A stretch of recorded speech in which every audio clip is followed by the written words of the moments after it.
Yep.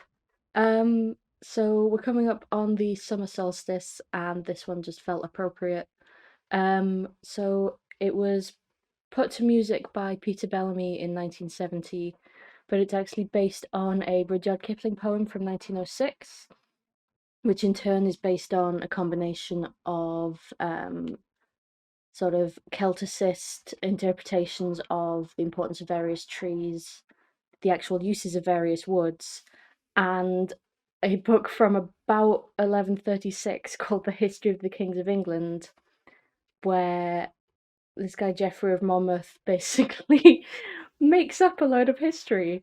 The relevant parts for this are that Britain was founded by refugees from the Trojan War, including Aeneas and his descendant Brutus, who, less relevant to the song but fun, had babies with a bunch of giantesses who already lived here and created the Britons. Again, that part isn't relevant to the song, but it's batshit. Um, so sorry, it's so ridiculous. There's a good episode of a podcast actually called Tales of the British Isles that talks about it, so you should go listen to that. It's by a friend of a friend. Um, so yeah, it's an interesting book because it also has the earliest references to the concept of King Lear, and it's probably responsible for the spread of the King Arthur myth in English, which is pretty cool.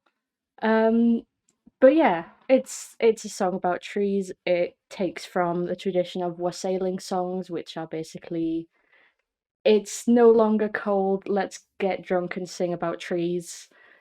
So let's sing about trees. Of all the trees that grow so fair, old England to adorn, greater are none beneath the sun than oak and ash and thorn. Sing oak and ash and thorn, good sirs, all the midsummer morn. Surely we sing of no little thing in oak and ash and thorn. Oak of the clay lived many a day, or ever Aeneas began. Ash of the lawn was a lady at home, when Brute was an outlaw man. Thorn of the Downs saw New Troy town, from which was London born. Witness hereby the ancestry of oak and ash and thorn. Sing oak and ash and thorn, good sirs, all the midsummer morn. Surely we sing of no little thing in oak and ash and thorn. You that is old in churchyard mould, he breedeth a mighty bow. Alder for shoes do wise men choose, and beech for cups also. But when ye have killed, your bowl is spilled, your shoes are clean and worn.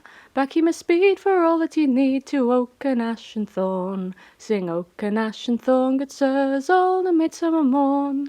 Surely we sing of no little thing in oak and ash and thorn.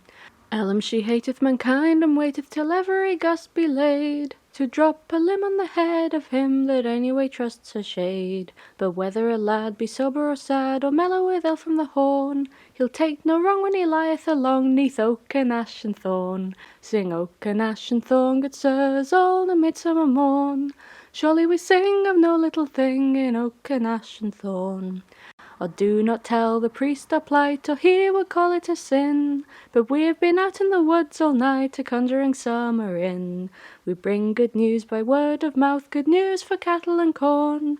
Now is the sun come up from the south, with oak and ash and thorn. Sing oak and ash and thorn, good sirs, all the midsummer morn. Surely we sing of no little thing in oak and ash and thorn. Sing oak and ash and thorn, good sirs, all the midsummer morn. England shall bide till judgment tide, by oak and ash and thorn.